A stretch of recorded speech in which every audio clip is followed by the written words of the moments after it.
In the summer of 1912, a small survey crew crossed a desert that every official map described as empty.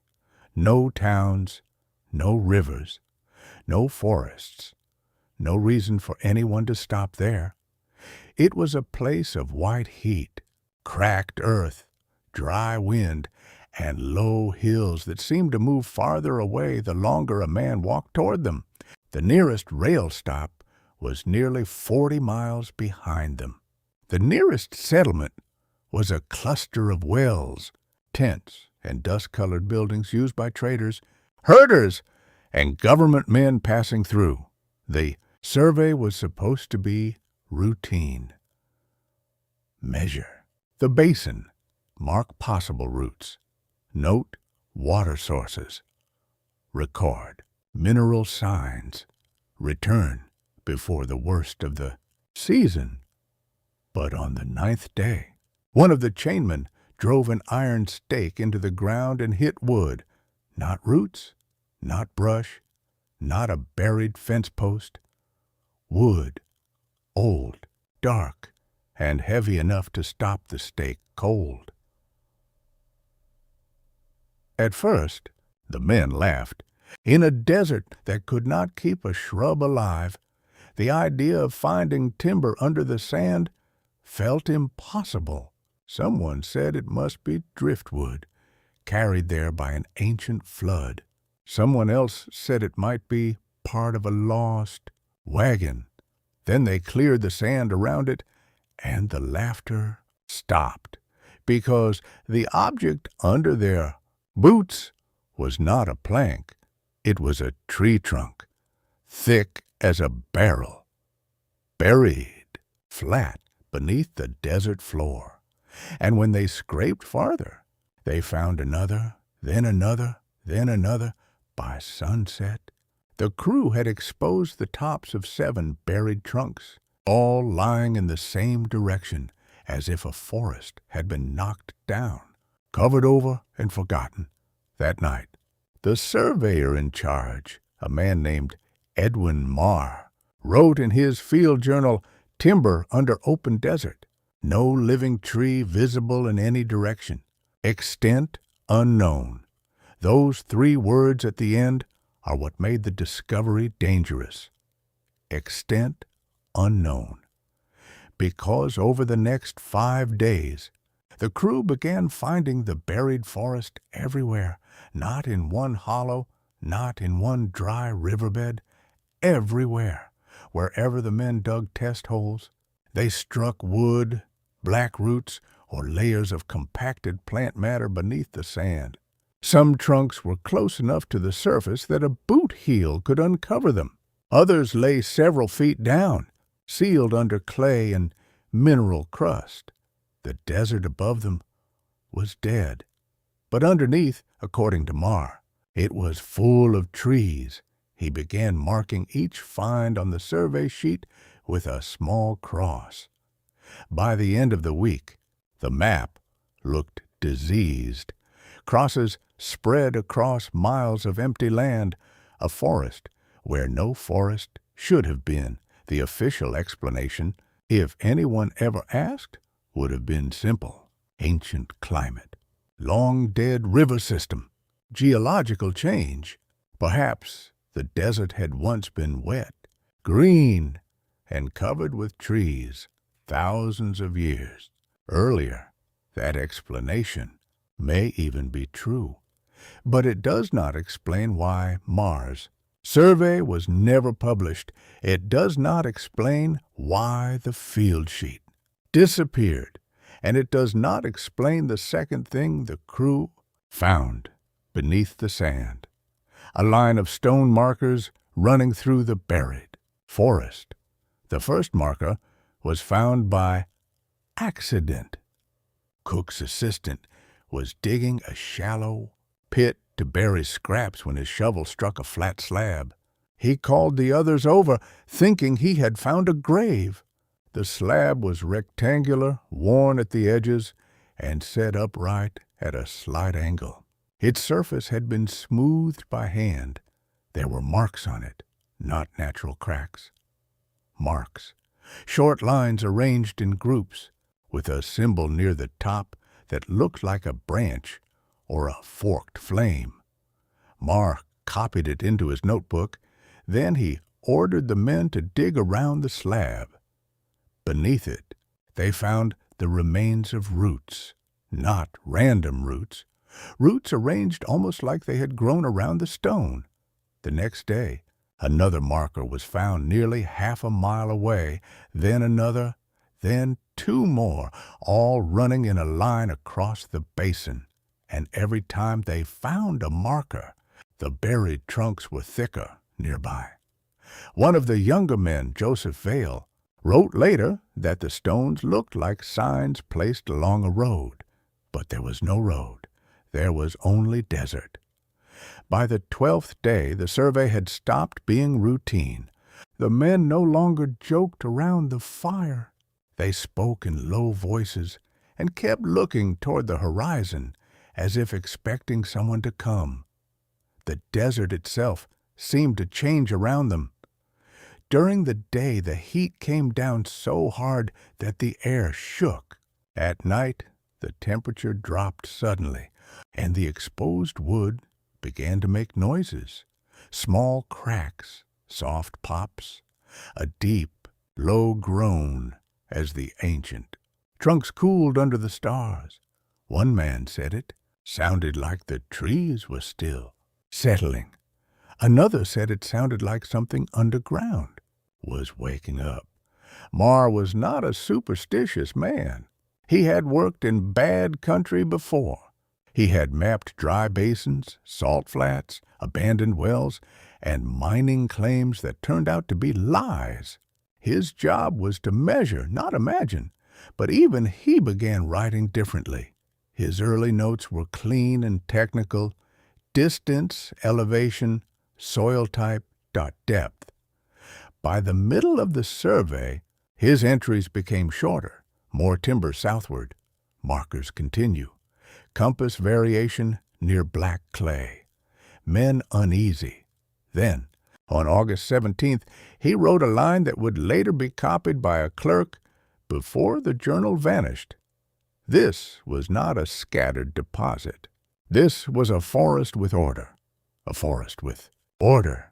That phrase has haunted every version of the story, because a natural buried forest is one thing, but order suggests something else. It suggests arrangement.boundary.design, a place that had once been known, maybe even protected. On the 13th day, the crew reached a low rise at the edge of the basin. From there, they could see miles of desert stretching in every direction. Marr asked two men to dig test holes along the Sia ridge while he took measurements. The first hole revealed nothing but sand. The second revealed black soil. The third revealed wood. But the fourth revealed something none of them expected: a stump, still upright. Its roots went down into the earth. Its trunk had been cut clean across, not broken, cut. The top was flat, like it had been sawed or chopped by tools. The men gathered around it in silence. A buried forest could be explained by time. A tree cut by hands could not be ignored. Marr measured the stump carefully. He noted its diameter, its depth below the surface, and the direction of the grain. Then he scraped the top with a knife and found marks running across the wood. Parallel cuts, too regular for rot, too clean for cracking. Someone had cut that tree before the desert buried it, or so Marr believed. That evening, he wrote a telegram to be carried back by a messenger riding to the nearest station. The wording is known because a copy was later found in regional correspondence. Survey has located extensive buried timber field with worked stone markers and cut stump. Recommend delay publication pending inspection. Publication. That one word matters, because the crew was not just exploring. They were producing a map, a formal survey sheet that would be printed, copied, and distributed to offices, investors, engineers, and local authorities. Map with crosses, showing buried timber for miles. A map with stone markers. A map showing something strange. Under land, everyone believed worthless. And that map was never printed. The messenger left before dawn. 2 days later, 3 men arrived from the district office. They were not geologists. They were not archaeologists. According to Vail's later account, they wore city coats, carried leather document cases, and spoke only to Marr. One of them studied the field sheets for nearly an hour without saying a word. Then the mood changed. The crew was ordered to stop digging. The exposed wood was to be covered. The stones were not to be moved. The final map would mark the basin as unsuitable ground with no special notes. Marr objected. Several men heard the argument. One official told him the survey's purpose was not to produce speculation. Marr replied that he was not speculating. He had measured everything. The official said measurements could be misunderstood. Marr said the desert could not misunderstand a forest. That sentence did not appear in any official record. It survived because one of the chainmen repeated it for the rest of his life. The next morning, the crew began filling the holes. The buried trunks disappeared under sand again. The stone markers were covered. The cut stump was hidden beneath a mound of loose soil. Before leaving, Marr drew a second version of the map on tracing paper and folded it inside his journal. At least, that is what Joseph Vail claimed. When the party returned, the official survey was filed without the crosses, without the markers, without the timber field. The printed route map showed only dry basin, low ridge, and poor soil. Nothing more. A desert where no trees could grow.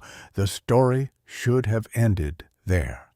But Marr did not let it go. For several months after the survey, he wrote letters to colleagues asking whether buried forests had ever been found with stone markers. He asked about ancient river systems, vanished lakes, and old accounts of wooded land in desert basins. One letter mentions a line of stones following the trees as if marking ownership or passage. Most of those letters were ignored. One was returned unopened. Then, in early 1913, Marr requested access to his original field journal. He was told it had been misplaced during filing. He requested the tracing map. No record of it existed. He requested the preliminary survey sheet.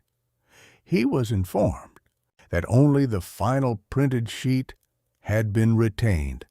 After that, Marr resigned. No formal reason was given. He took a teaching position for a short time, then moved away from public survey work completely. He rarely spoke about the desert survey again, but in his personal papers, found decades later by a relative, there was one loose page, no date, no heading, just a sentence written in pencil. They buried the map because the forest proved the land remembered something we had not. Nobody knows exactly what he meant. Maybe he believed the buried forest proved the desert had changed far more recently than officials wanted to admit. Maybe the land had value because of underground timber, coal, water, or minerals. Maybe the stone markers suggested an older settlement, one that would complicate ownership claims. Or maybe Marr had seen enough to believe the desert was not empty at all, just covered. The mystery deepened in the 1930s, when a road crew working somewhere near the old survey route uncovered black wood beneath a washout after heavy rains. According to a local report, the wood was unusually preserved and arranged in parallel masses. The crew took photographs. Those photographs were supposedly sent to a county office. They were never published. A rancher later claimed that after the washout, men came and placed stakes around the area. Within a week, the site was filled and graded over. Again, the same pattern: discovery, inspection, silence, covering, then nothing. By the 1950s, the buried forest had become a local story told by old families and railroad men. Some said it stretched for 5 miles. Others said 20.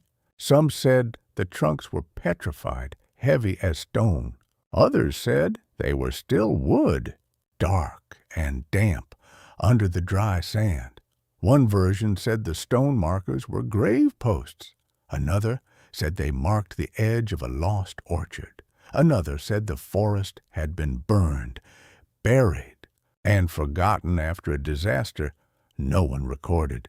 The strangest version claimed that the trees were not lying where they fell. They had been stacked. That detail appears nowhere in Marr's surviving fragments. But it became part of the legend anyway. Stacked trunks beneath the desert, like a supply depot, like a wall, like someone had hidden an entire forest underground. Of course, legends grow in silence, and silence is exactly what the missing map created. If the original field sheet had survived, the case might be simple.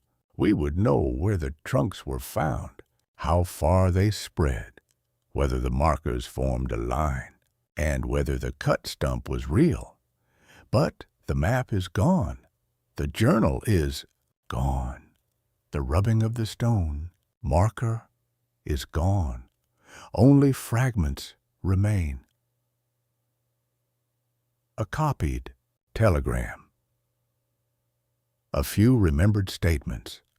A printed map with nothing on it, and the repeated claim that in 1912 a survey crew found trees beneath a desert where no trees could grow. Skeptics say the explanation is ordinary. Ancient forests have been buried before climate changes. Rivers move, lakes dry up, deserts were not always deserts. The men may have misunderstood natural deposits, fossil wood, or old river debris. That may be true, but it still leaves the stone markers. It still leaves the cut stump. It still leaves Marr's insistence that the forest had order.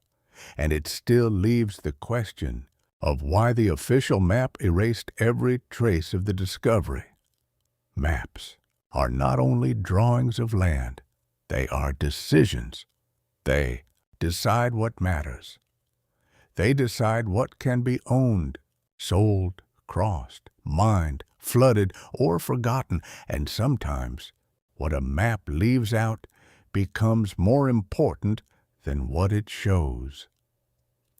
Today, the exact location of Marr's buried forest is uncertain. The old survey names changed. Roads shifted. Property lines moved. The basin he crossed may now be private land, grazing land, restricted land, or nothing but empty desert, seen from a highway. Window, a person could drive past it without. knowing just heat, dust, low, hills, no trees, no markers, no sign that men once dug into the ground and found the remains of a forest hidden beneath their feet. But every so often, after rare desert rain, old wood is said to appear in the washes, black fragments, heavy pieces, root-like shapes, things that look wrong lying under a sun that kills almost everything green. And when locals find them, some still remember the survey of 1912, the missing map, the erased crosses, the forest that officially did not exist. Maybe Ma found nothing more than an ancient natural deposit. Maybe the officials buried the discovery because they feared delays, costs, and public confusion. Maybe the story became larger than the evidence. But if that is all it was, then one question remains. Why hide the map? Why remove the only document that showed where the trees were? Why reduce miles of buried trunks, worked stones, and cut wood to a blank space on paper? In the final printed survey, the basin is empty. No forest, no markers, no mystery, just desert. But according to the men who were there, beneath that blank space lay the remains of something vast, something rooted, something measured and then removed from history, a forest where no trees could grow, and a map that someone decided the world did not need to see.